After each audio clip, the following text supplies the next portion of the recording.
it's an hour drive from where things are happening, but then things a little bit slower. Works for me, I guess. Is that too low? Is that too low? Or? That's fine. Yeah. Okay. Great. Lucas, I'll just get you to move yours Bit closer. Yep. Easy. Beautiful. Yeah. Beautiful. Sweet. Ready to go. Nice. All right, let's get started. Welcome to another episode of the Game of Life podcast. I'm thrilled today to be joined by Lucas of North Road. Correct. Welcome. Thank you so much for doing this. Yeah. I think we should start by talking about your Asian tour last year. I think it was around October. Yep. How did that come about? And I mean, talk to me a little bit about the logistics of actually traveling internationally for gigs. Well, I guess it starts with what we wanted to be getting out of being in a band. Like when we sort of started it, and we started when we were kids in high school, around like 17, and like since then we could sort of always looked up to those bigger bands that were going and doing these things, like going and playing internationally. And every time I sort of found myself traveling, I always sort of found like, and this is for me personally, but I was like, I love to travel and I love like seeing things and doing things, but I hate that feeling of like you go and do cool stuff and then at night you're kind of just like, well, do we go out and have a beer? Do we just sort of, sit at home or sit at the hotel or whatever and relax? So I just kind of got into that thing of like, I really want to be able to do this cool stuff during the day and then sort of, play a show or do something that's sort of related to my dream at night. And I think, to be honest, we sort of found ourselves at a point where, we were like, we started to find that our fan base was expanding a lot further than we were sort of realizing. We found that we were getting a lot more like traction, like on streaming and engagement, and whatever, like overseas, even though we'd never played there before. And so we sort of thought that a very good first step to do that would be to, we had a little bit of a listener base in Japan, and we thought it'd be a really good start to just kind of like, look, it's one of those things where, we would be waiting another 4 or 5 years for that to sort of fall into place. I say like organically. So we were just kind of like, we've got time, like we're pretty like sometimes too ambitious, a little bit too on it, but it means that when it comes down to stuff like this, we're all pretty much on the same page. Like we want to get this done. Let's we be want proactive. 100%. So it was one of those things where we're just like, we wanted to kind of, I guess, be a bit more in control of like our own fate, I suppose. Like we knew that there was traction happening in other countries, but we also knew unless we went and did something about it ourselves, it wasn't going to happen. I will say as well, I was also very lucky to have, like I've played a few shows overseas before as part of just like session work kind of thing. And that definitely got me used to just like the processes of like going between like international airports. Honestly, that's probably the biggest, like the scariest part of it. And I think that like the biggest advantage we went into that whole process with was the fact that I had this innate fear of losing my my stuff. Of course, yeah. I've never had an issue with like flying. Like I've always been like, well, if we die on a plane, that's it, and that's that, like what can you do? But for me, it was just that like massive fear of like I'm literally lugging my closest, most expensive, most treasured belongings to another country, and I'm kind of just hoping they don't get lost. But I was very lucky in a sense that because I'd done it on a smaller, I guess, like less, a lower pressure scale, I was able to sort of like do it a few times. And it's like, I can see that element of it is, put an air tag in your gear, do what you can, get insurance, like cover all of your bases, and then the rest is just out of your hands. Kind of like that fear of flying thing. Like, what can you do? But like in terms of the organizing it was a lot of emails, and something that we've been asked a little bit about the process of organizing it was like, did you guys organize this yourselves?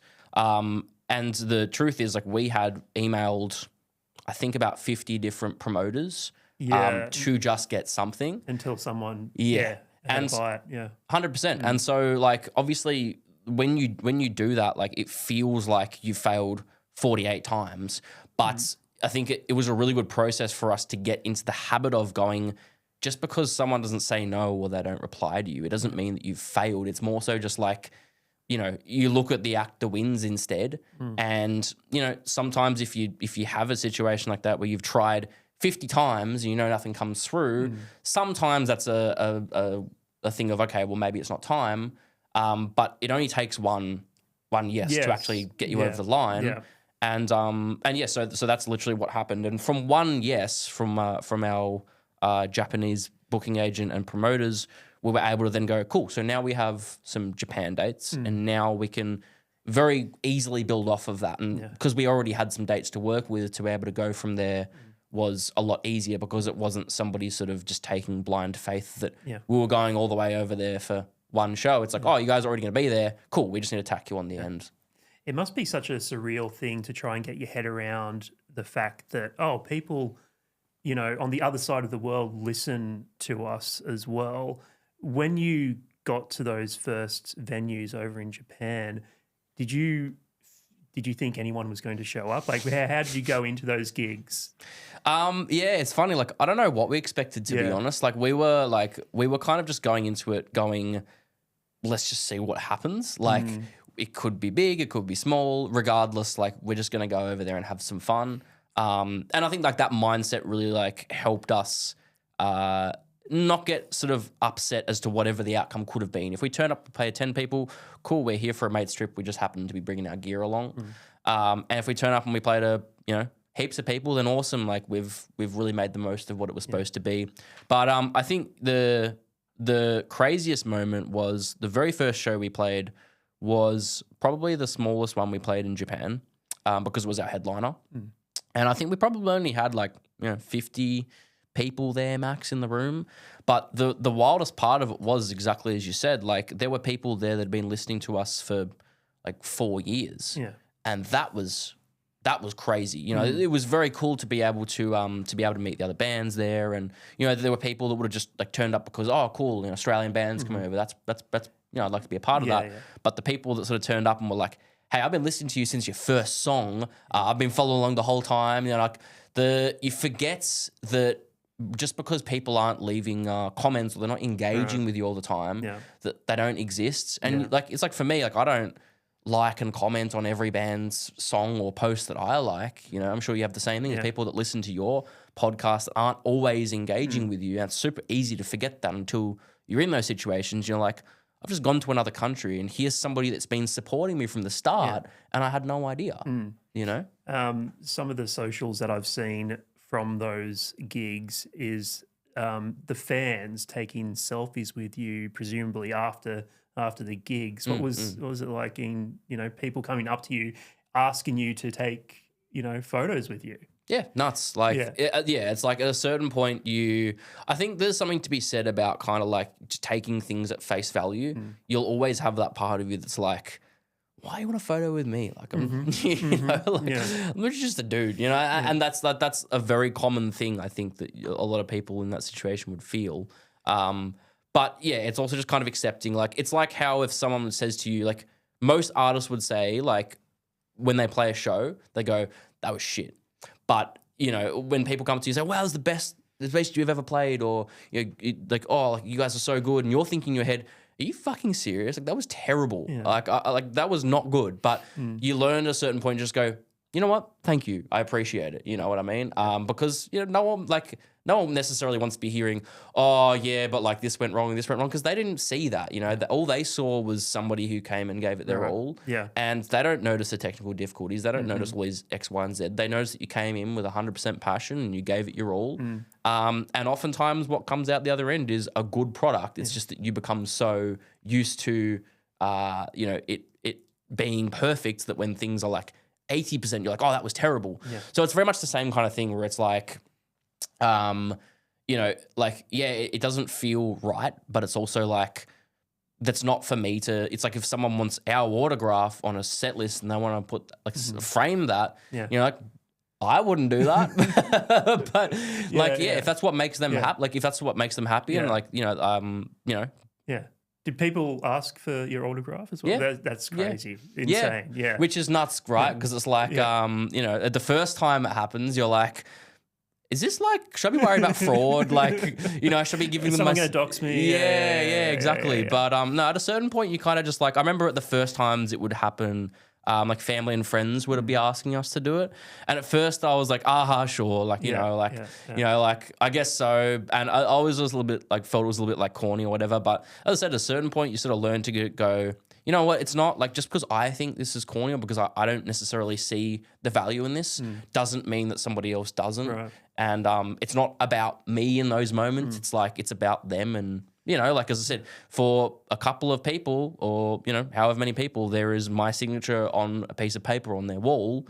And it's just something you have to remember when, things are hard or things are really tricky. You go, oh, that's really cool. Like, that's why you do it, Dan, who, of course, you know quite well, obviously, who's been on the podcast before, I asked him if he had any questions for you. And one of the questions he had was, what were the highlights from that trip that didn't involve the gig? Oh, man. I think it's the, like, obviously getting to see, like, each country was really cool. For example, I never would have chosen to go to South Korea personally.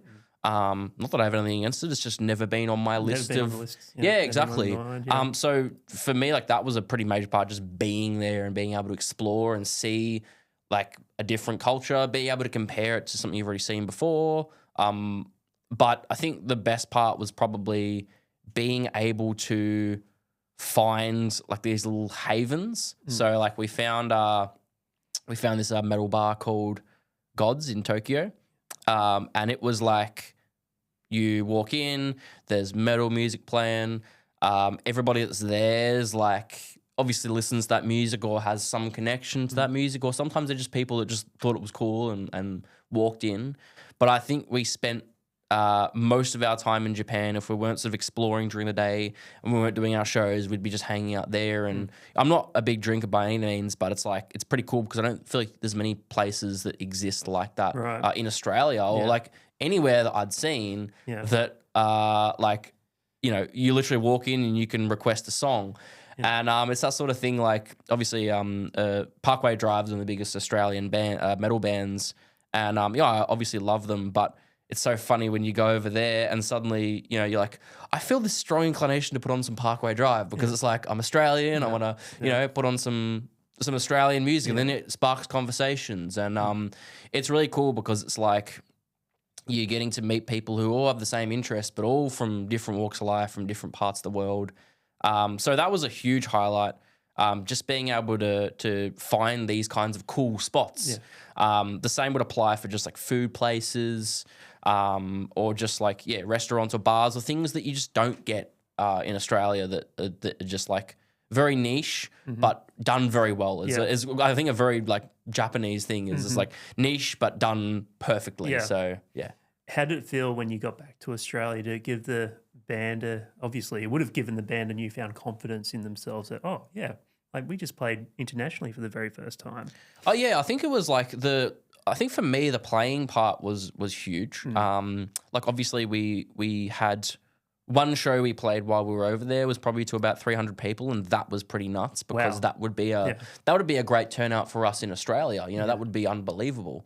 But to play in another country is off chops. But I think it more so that confidence thing for me came from that thing of going, we can do this. Yeah, this is achievable, And we organised that ourselves. I think like as hard as it was organising that, and it was a very tricky process to know we are putting a lot of faith into people that we've never met before.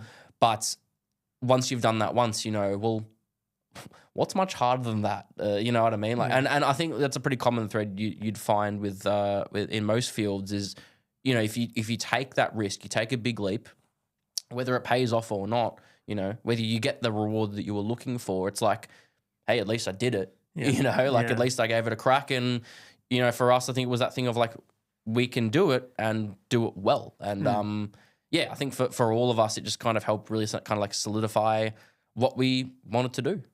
Have you always had that persistence persistent quality in yourself? Nah. Yeah. When we started out, because we were, as I said, we were a high school band, so we started around 2017, and we were very stereotypical, like children playing in a garage band, in a sense that, like, you know, we had this idea and this belief that, you know, we were destined to go and do music and whatever. And, you know, obviously, like, I guess there's some amount of truth to that, but I don't think that it was anything that we were doing at that time. You know, it was the fact that we persisted with it and we kept going, and over that time refined and worked out what's working, what we like, what we don't like. But at first it was very much like put on a show. First show, you know, your family and friends come, you might play to 100 people. You're like, hell yeah, cool, let's do it again. Second time you do it, 2 people turn up. And I remember just being very like, not spiteful, but just being like, oh, it's not our fault, you know, because we've done this before and played to 100 people. But it's just that simple thing of like, you know, you have to go through the challenges. You have to do especially for musicians, you would find that everybody has played to 3 people at least once before. In our case, it was many years of that and many years of going, okay, look, this isn't up to scratch, or why is this not working? Because our music doesn't sound very good. Okay, so let's go get a professional recording. Then you do that and you go, okay, well, people still aren't turning up to the shows. What's the problem? Well, you know, we don't have any social media engagement. We don't have any of these things. So by that process of sort of letting go of your ego, or letting go of like that belief that you deserve something, you kind of just go, I don't deserve anything at all. I'm just another person that plays in a band. And from there, you kind of can build back up and go, okay, cool. So who am I? What do I want? Once you've sort of figured that out, then you work out how you're going to get it. But yeah, I think you would find that most people with that mindset came about because they had it literally shoved in their face and they realize this is not going to work unless I do something about it and I take it into my own hands. Like the world doesn't owe you 100%, anything, which is something I've heard from another podcast, but it's great. It really is true. So it started as a high school band back in 2017, you said? Yeah, I think we'd been sort of like playing around, playing covers and like writing original music, but demo kind of high school songs. A few years before that, but when we had sort of said that we were a band, was 2017. Again, in saying that, I don't think we were really a band until 2021. But it was that many people go through 5 different bands, working out the learning the ropes and working out how everything works. So I would say, like, you know, they were our kind of our demo or garage band years. So proper bands in 2021. So the name North Road, where did that come from? So we all live off this terribly congested road called North Road.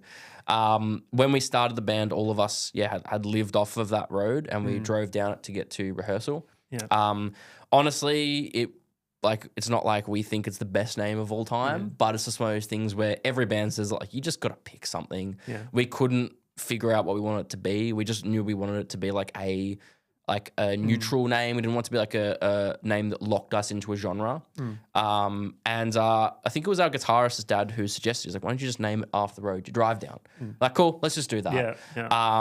And funnily enough, I moved away from North Road, and then for a long time, about 10 years, and then only last year I actually moved literally to living off of it, like one house down from the road itself. So I don't know, you could I'm sure you could dig something meaningful out of that. When you start to, you know, transition to, oh, this is becoming a business as well, like how did that transition go for you? I don't know. It's because it's not a black or white thing. Right? It's not like you flip the switch and suddenly it happens. I think it's a gradual, everybody sort of vocalizing and coming to understand what they want, and then trying to find a middle ground from that. And so, as I said, I think it was like, we obviously never started a band being like, we're going to work really hard and we're going to try and do all these things. It's like we just wanted to play music together. But we all had that delusional thing of like, we want to be playing shows overseas. We want to be, we want to be like Metallica, man, but we didn't have the actual drive to do it. But because that was our goal and that never actually changed, I think we just got more realistic over time. And, a lot of sacrifices had to be made by everybody in order to actually get to that point. But, it's a process, like, and it's not like we woke up one day and we're like, cool, we know what to do. This is how it works. It's like, you have conversations and we sort of go, okay, well, did we feel good about playing a show to 2 people? No. Okay, so what are we going to do about it? All right, let's try promoting the show. Let's try actually, having a social media presence. Let's try doing a few more things. Let's try this. And maybe only one of those 5 things works. But then you go, okay, I didn't like the work of that, but I like the outcome. Yeah. So, and it just becomes a part of it that you go, well, I don't think anybody wants to be working or doing all of this stuff in their spare time. We would all take the option to not do the work and just do all the fun stuff. Yeah. But in saying that, the work makes the fun stuff really feel meaningful and feel earned. Yeah. It was a process, but it just came about because we looked at it and we went, what do we want more? Do we want to be tired and sort of achieve these dreams that we've had since we were kids? Or do we want to be, have a chill hobby band that we like, but having more fun with than being a serious thing, but also coming with the fact that when we want to play a show, we know we're never going to be able to fill that room up. So it's a one or the other, but it takes time to get there. Yeah. I guess, is there ever a point, I mean, you mentioned there you have to make sacrifices, right, in order to make this work. What sort of sacrifices do you have to make? I think they're different for everybody, and it's very different depending on what role somebody plays. I think most bands operate as a team, and sometimes being in a team doesn't look like what most people would imagine it would be. Sometimes being in a team means, and this is the biggest wake-up call for me, was being in a modern band. Sometimes being in a team means working your normal job so that you have more money to be able to afford a higher cut of expenses. Yeah.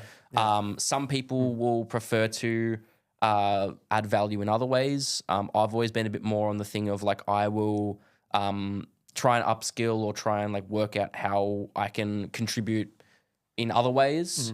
But even still, I've reached that conclusion that this year, in order to actually push things to the next level, I too still need to pick up more work and all that kind of stuff. But yeah, the work looks very different for each individual. I would say it kind of all just comes down to like working out what your strengths are as individuals and how that helps the team. And as I said, like sometimes it may be as simple as you're a really hard worker, you got a great routine, and you can just clock in, clock out to work every day.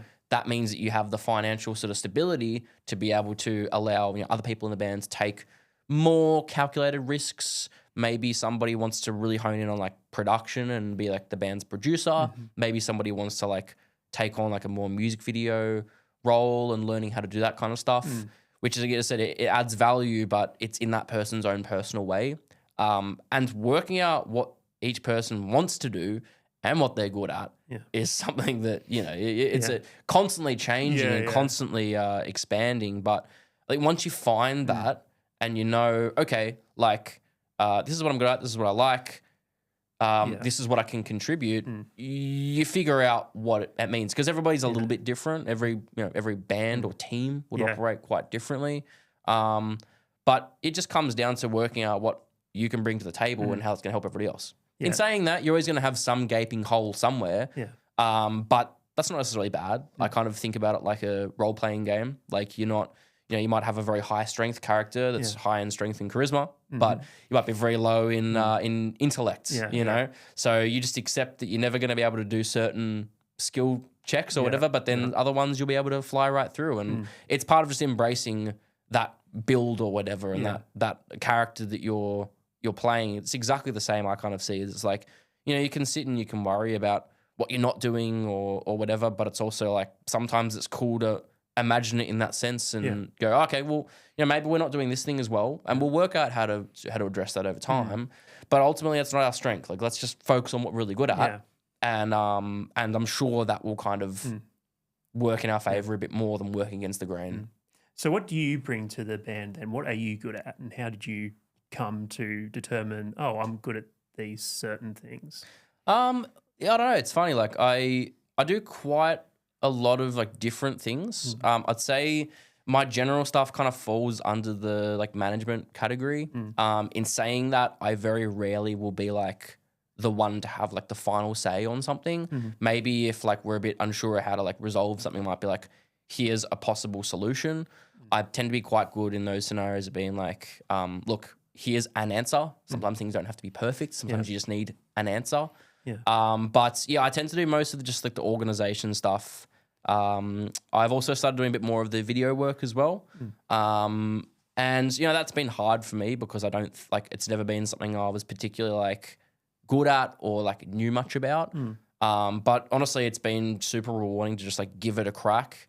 And I think get to a point where it's like, cool, like I can actually get something that's like a good outcome. Again, not perfect, but sometimes you just need to get things up that one more notch to be able to get it across the line. But yeah, mainly the sort of managerial, getting stuff done things, and how I got there, just pretty much what I was saying before, you know, like you realize, wait, what do I want more? Would I rather, you know, not work hard and be in a hobby band, or would I rather have no spare time or whatever that whatever the flip side of it is, and be in a band that's doing something. So yeah, it's just skills that you build over time, just from the position you put in.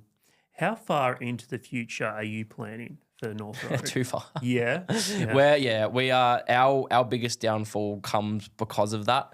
Right. We are very.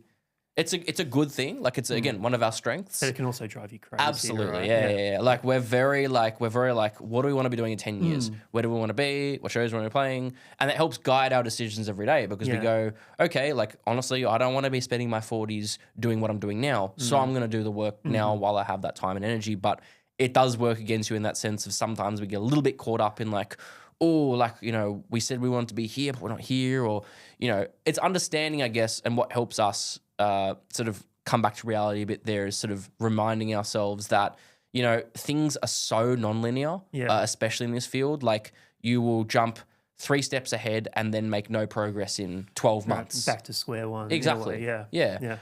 So yeah, a lot of that just kind of comes at going, you know, just taking it a day at a time.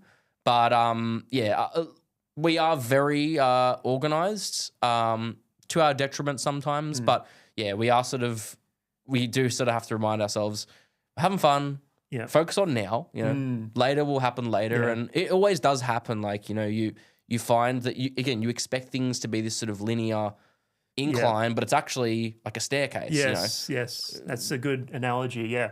Do you ever find that it gets to a point where it becomes so all-consuming that you need to remind yourself, hey, I need to take a break from this every now and again?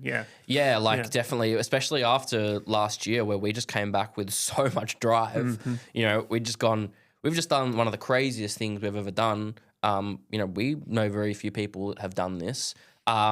Let's go. And this is in December, and you know the rest of the industry is wrapping up, and we're going, we just want to keep going. We just want to like organize the next thing. But it's super important to just be like, you know, the thing I really learned the last few months is going, you need to take that, whatever that time is, you need to take 2-week, 3-week break so that you can be switched on again for the next 50 weeks or whatever it is, you know, like in order to actually make that time effective, you have to be able to switch off. And it's not a switch, but it's okay, it's Christmas time, it's winding down. That's really helpful. New Year's is also really helpful to just go, no one's doing any work in that. It forces everyone to take a break, right? Yeah. So yeah, it's like you definitely need to take a time off, but as I said, that's probably more our problem is learning how and when to switch off. But again, like, you know, routine and stuff helps like that. One thing that I didn't quite get a few years ago when we were just sort of starting out was I had that drive now that we'd gone through all of those things and we knew what we wanted and what we didn't want, but I didn't have that ability to go, I can't just work 12 hours a day on this thing 5 days a week and just not switch off. It's never going to work out. And it's funny because, you know, sometimes just thinking about what you want to do, like just sitting there with yourself and be like, what do I actually want to do right now, will give you the answer most of the time. Like, I don't want to sit down and play games all day, but I need to do that, you know, every once in a while, because then what'll happen is I'll get up the next day and go and sit down and my Xbox and I go, I actually don't want to do this. I actually want to go edit a video, or I actually want to go reply to that email about the tour. Yes. And then you're not burnt out, but yet you're still just as productive because you're doing what it is that you actually want to do. Yeah. But you kind of allowed yourself to just go. You've come to it naturally, right? 100%. Yeah. So that was, I think, the biggest thing I learned in terms of having that balance. But again, you have to make the mistake first. Yeah. Yeah. I found myself, you know, trying to force myself to switch off sometimes, like by watching a movie. But in the back of my head, I'm thinking, actually, you know what? Now I actually feel like, you know, going back to that email or setting up that guest for the podcast or whatever it is, right? 100%. So have you ever hit a creative brick wall during the course of North Road's history? Would you... Where you've just abandoned a song or something like that, or you've worked tirelessly on something and you thought, you know what, this is not going anywhere?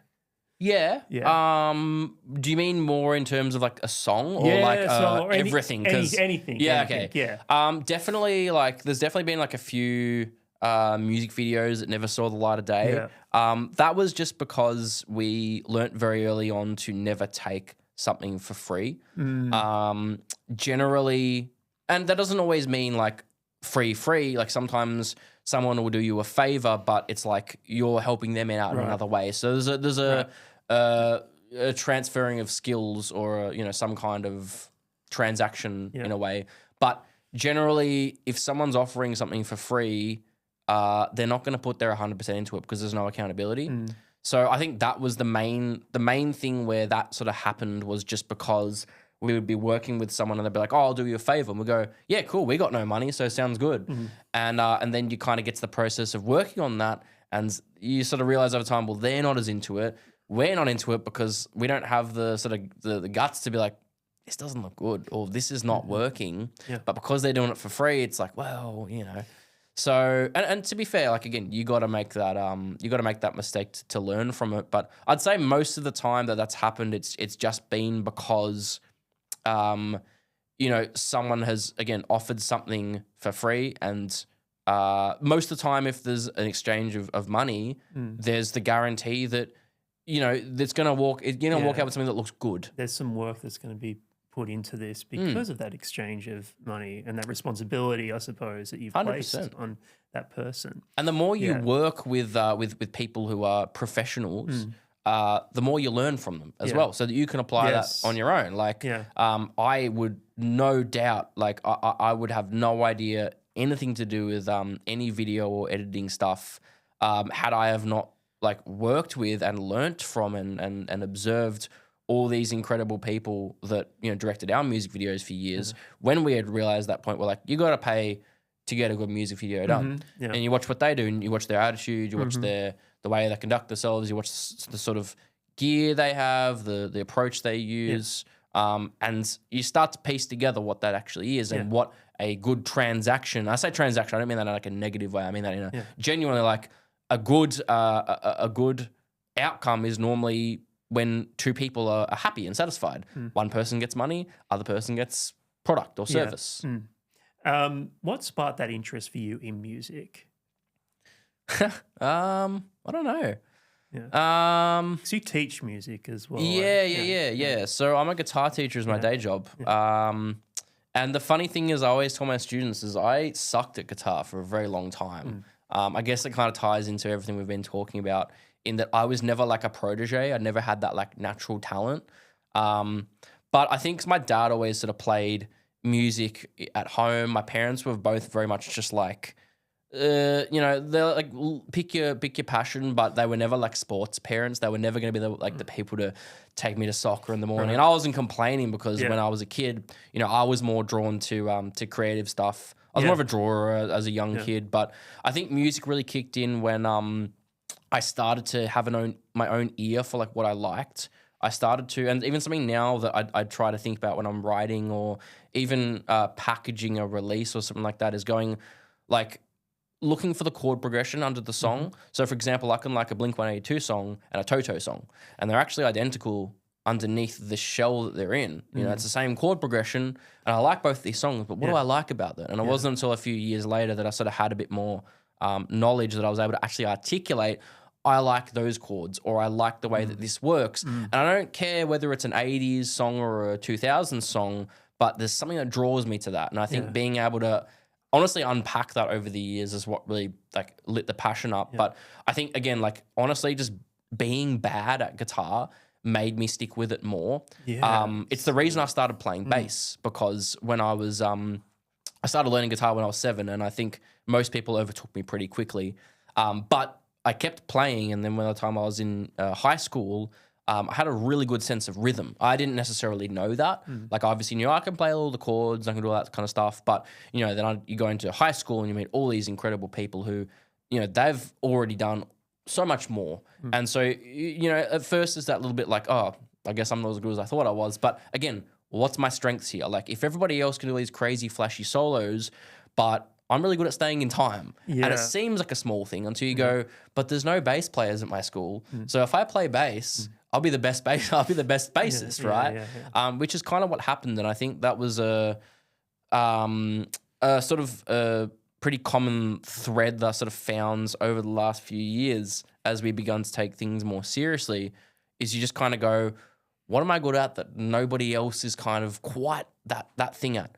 And yeah, as I said, like, I'm not amazing at any, you know, I wouldn't say that I'm a 10 out of 10 in any of these things, but weirdly enough, I think I'm good at most things. Most importantly, I'm good at just getting shit done. And so that was that thing of just, again, like, I got used to practicing and learning and dissecting songs because I couldn't just learn them on the spot. I had to sit there and look at the tab and actually understand what's going on. Then, you know, trying to learn to read music and sheet music, because I could just never sight read. I really sucked at it. Could not just sit on the spot and play something, which was the hardest thing for me when I started teaching as a job, was like, I got to learn how to play a lot of stuff on the spot.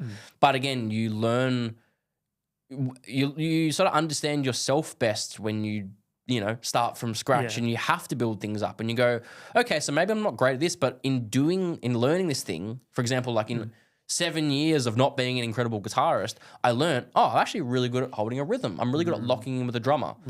Okay, I'll just go with that. Like, rather than fighting against the grain and trying to... I may not be good at these other things, but hey, I actually have skills elsewhere as well. 100%, yeah. So did you go straight to music teacher when you graduated high school? Like, what was that progression? Yeah, I guess it's funny. Like, when I was in school, most of school, I was kind of that typical, like, you know, play in a band, but not really doing much at school. Didn't really apply myself to a lot of subjects other than, like, you know, creative writing in English or art and stuff like that. And I sort of found at the end of like year 11 or something, I was like, why don't I just try my best and just see what happens? And I ended up doing like I think pretty well. And I didn't know what I was going to do after school. I just knew, I was like, it's got to be music something. And I honestly, in that last year, I started to get really close to a lot of my teachers and really started to like value the relationship between a teacher and a student. How, sure, you know, you can look up something on YouTube and figure something out how to do it, but having someone there to be able to walk you through the steps, because they've already done all the painful shit before. And when you're sort of your brain is mature enough to be able to take it in, you really appreciate that process of being able to relay knowledge. And I think the cool thing about being a teacher is you don't necessarily have to be 400 steps ahead. Sometimes you just need to be one step ahead of somebody and be able to articulate what's going on, or be able to help them in a way that they're going to be able to understand. And that's helping somebody out. Like, I've had a lot of students who in some cases have been better at playing guitar than me, but yet I'll be able to look at them as a third-party perspective and be like, okay, I might not be able to play what you're playing, but I can see that you're missing this note here. I can see that X, Y, Z's not going on because you're not doing this with the left hand, or, you know. So, I guess, not that I wanted to become a teacher, but I started to really value the impact that a mentor can have in your life. So I honestly just went into doing a teaching degree to try and be a classroom music teacher because I didn't really know what else to do. Yeah. And I was very lucky, and I don't know many people in my situation where you're in that world of music outside of the band as well, right? yes, So, yeah. But I didn't really know many people who the first thing that they chose was the thing they stuck with. Yeah. And I think it's also worth mentioning, like in saying that, like this is like, you know, it's not my 100% passion, but it's that perfect in between of like, this is what I really like doing. I really have a deep fan respect for this. I really am good at it, and it makes me money. And sometimes that's good enough, you know? And like I've tried to, you know, I've thought about, you know, do I want to make some money from doing music videos or want to try that? And I go, not really, to be honest. Like I think I've found my thing, and I'm happy with that. Yeah. Have you taken on students and you've seen them go on to succeed like beyond your expectations? Yeah, I think and again, like that means something different to everybody, right? Like for some people it's, you know, for some, like for one of my students, they went and recorded a song with a producer. They wrote it from scratch. They put a band together. And so that was kind of like you know, when I met them, you know, they were a good guitarist, but they needed a lot of help. And now they're sort of at the point where it's like, you know, they are working with a professional producer. They're doing all this kind of stuff.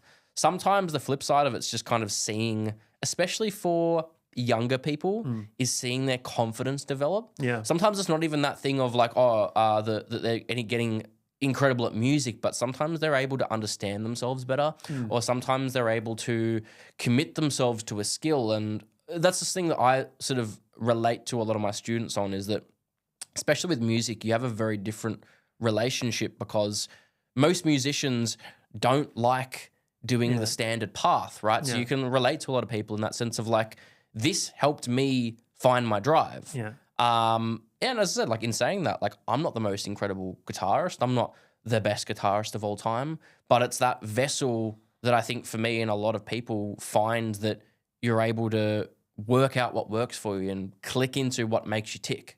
Yeah. So you said 21 was the year where you could, you know, confidently say, yeah, North Road is a band. Is that when the change started to happen as well, of like, oh, people actually starting to really gravitate towards our music as well? Did that take a bit longer to get to? It definitely wasn't. It definitely wasn't very quick. Again, because even though I say we were a real band, we had a lot to learn. We still had, you know, a lot of beliefs about how the industry worked and how recording worked. We're a bit naive, kind of smart asses at that time, but who isn't in their, you know, of course, early 20s. But like I think it did take a couple of years before things did start sort of kicking off. But it definitely was a shift in terms of our mindset to enable us to take those steps. It was that time we started to realize, when somebody in a position of not authority, but like somebody who's done this before tells you their opinion on how you can do what they've already done in your own way, listen to them. Yeah. Because they're probably going to help you more than you would had you have not listened. Do you know what I mean? It's if they've already done it before, just shut the fuck up and listen to what they have to say. And that alone has, I think, helped us in each step, is that each person, you know, you don't have to take everything on board, but there's a lot to learn even from people that aren't doing it right. You go, that's not what I want to do. Yeah. Cool. Let's not do that thing then. So it definitely wasn't like an instant shift by any means, but I would say that like by the time that shift had happened, our mindsets were caught up, if that makes sense. By the time fans started coming on board, we were actually ready to sustain a fan base, I guess, which is a blessing in disguise. For many years we were going, why is it not working? Why are things not working out? But there's a reason for it, because you're not ready for it, you know? Well, you have a whole lot of merch, right? How long did it take you to say, hey, you know what, we need some merchandise? We were pretty early on that. Like my dad was really, really hands-on at the very start because, again, he kind of realized when I was young that like this was something that was that I had a drive for. That, you know, okay, I think I can get him to commit to doing this, and so he would print merch with us, and we would literally We would take the T-shirts. We get these little like vinyl. I don't know what they're called, but it's like a little like it's like whatever you kind of get these graphic on there, and we literally ironed them onto T-shirts one by one. So each little graphic would be a little bit wonky or whatever. And we had a T-shirt that said Jim's Mosh Pits. That was my dad's idea on the back. And so that was a really early hit because like all of our mates would be like, fuck yeah, that's funny as. I want to wear that, you know? And so that was the kind of thing we started realizing, like it's not about making money necessarily, but it's like people want to support us. People want to do these things. Yeah. And why wouldn't we take a few extra dollars and see if it helps us take that next step? Who has to keep the boxes of merch? I'm curious who has to hold on to that. It's not as bad as you might think, to be honest. Like, you know, if somebody has a storage closet that can hold, you know, boxes, you're set. But it stays at our drummer's house primarily, which is, I think that's a good deal for all of us. Yeah. You have some, you know, gigs coming up at the end of this month. This will be released in a couple weeks. And that's like that's going to happen over the course of 3 days, 3 cities in 3 days. Yes. How are you feeling for that and how are you preparing, I suppose, mentally? Like, am I going to be on top of my game? I have to perform over these 3 days. Honestly, like, we're thrilled. Yeah. To be honest, I think there's a certain, like, confidence that comes with knowing, like, when you've been doing it for so long, you go, this is my thing. Yeah. You know, so it's like, if I go out on stage and everything just goes to shit, it's not my fault. You can't anticipate that kind of stuff. We've done everything we can to kind of make sure that it's going to be as solid as possible. Whatever happens, happens. The schedule is pretty, that tends to be what Australian tours are like, back-to-back shows. It's what saves the most money. It's not great on the sleep, but, you know, it's just one of those things where you power through, deal with that problem afterwards. But, you know, for us in terms of like morale, this was, I think, probably the biggest opportunity we've gotten as a band. And I think the most important part of it for us was sort of seeing that all that kind of work that we were doing wasn't going unnoticed. You know, part of why we made that trip over to Asia in the first place was going, well, you know, we haven't even seen what's going on here. We're kind of just sitting around twiddling our thumbs waiting for what happens in Australia. Let's just go do something. And in the meantime, you know, this kind of stuff pops up, but I don't think you can necessarily like plan for it. It just kind of happens, whether it was because of that, whether it was because of a certain song. You can never work out necessarily why. Yeah, why is this? What is this magic ingredient? Yeah. No one knows, right? But like, I think that, as I said, like at least for us, it was a very kind of like reassuring thing of like, cool, we took a massive risk time and time again. Yeah. And whatever risk it was that paid off doesn't really matter. What matters is that we got that in the end. Yeah. But yeah, at the end of the day, it's like great opportunity to get our songs out in front of massive audiences. Yeah. You know, I've admittedly not been a massive fan of the band The Rasmus, who we're opening for, but like Dan, our singer, and his brother, huge fans of The Rasmus. And of course, like, you know, when you get offered these things, you go and listen to these songs and you're like, this is awesome. How did I miss this kind of thing? Yeah. Like, you know, I love all the bands that are similar to these guys, but I just had, for whatever reason, hadn't caught on. Yeah. So it's kind of a cool opportunity in that sense. We go, this is a really great chance to just delve into something I've honestly never listened to, and I've been spinning their music like nonstop the last few days. Because just fallen in love with it. So and also you're starting to also develop these relationships with other bands as well. So you're going further into that community. Is there a level of intimidation there of like, oh, this is a massive band. What are they going to be like when we meet them? Yeah, like it's definitely like, I'd say more so just, I think for me, it's more so like when you're at the shows and everything's sort of getting set up, you just don't want to be in the way or like don't want to be like annoying them. Yes. More so, again, the mindset I kind of have is I'm going to be myself. You know, if people have an issue with that, then that's, again, like maybe there's something going on. I can work that out later, but I think that's not my problem. Yeah. But I think it kind of just comes down to like a lot of that nerve just more so comes from wanting to not seem unprofessional. In terms of like, like talking to bigger musicians and stuff, of course you have that little like whoa kind of factor. But I think once again, once you've played with so many artists, you kind of see that everybody is in the same boat. Obviously, everybody differs in terms of their pay grade or how many people they play to, but we're all doing it for the same reasons. And I think a lot of people can find common ground in that. And if an artist doesn't want to like engage with you or whatever, it's like most of the time it's not personal. It's genuinely like half the time they're tired as shit. They've just come from another country. They just kind of want to get into their zone. They have their routines and then they get on stage and do their thing. And a lot of time I've heard from like other people that have like opened for or played with and toured with bigger bands is often the case. Most people are chill, but everyone has their own sort of like way of warming up and getting into the swing of things. Just not taking it personally, but just being like, cool, great opportunity.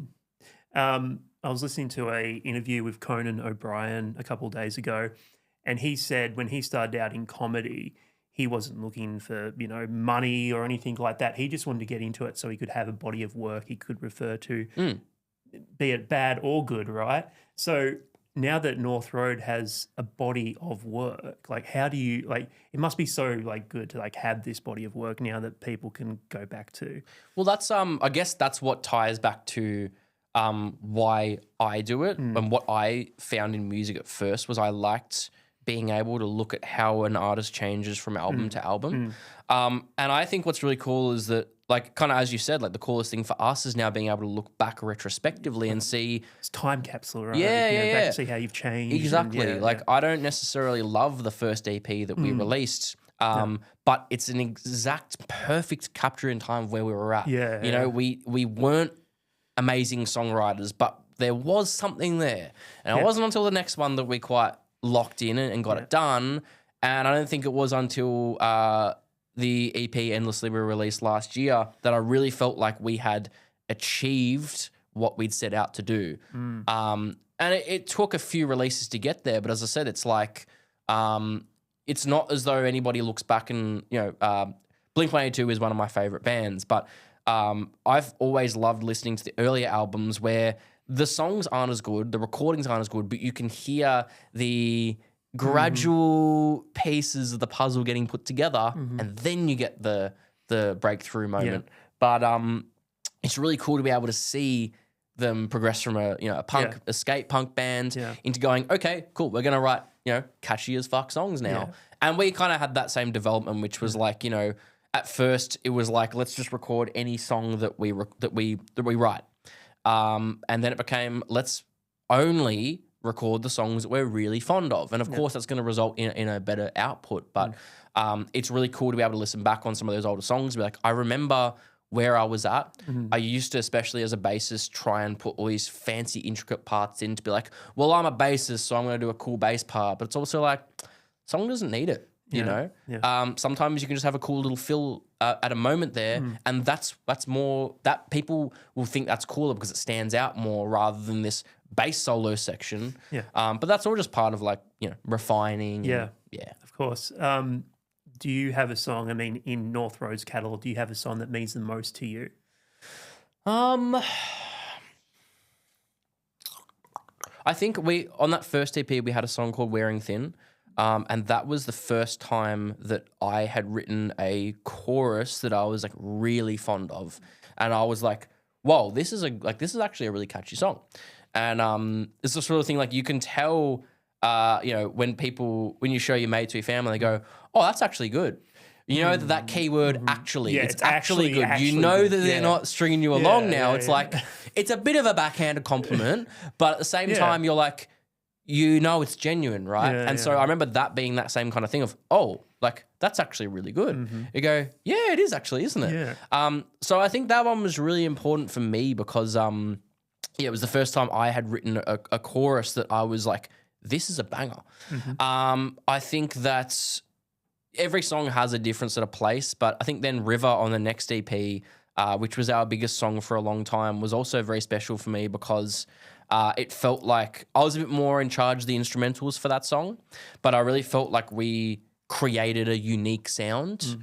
And it also sort of became our calling card in a way, like something that was like, I actually created something that has gone beyond just me. Like people come to our shows now to hear that song, or people. Yeah, this is bigger than me now. Yeah. Or we play that song and they go, oh, that one. And it's like, that's crazy that like there's either people that are listening along and they know the words, or they recognize it from having heard it, you know, in the background. Or, oh, that song. Oh, they're this band. You go, wow, like that's pretty nuts. That's but awesome. I would say, again, Endlessly off the last EP was a big one as well, because it was such a shift in terms of the way we would write a song.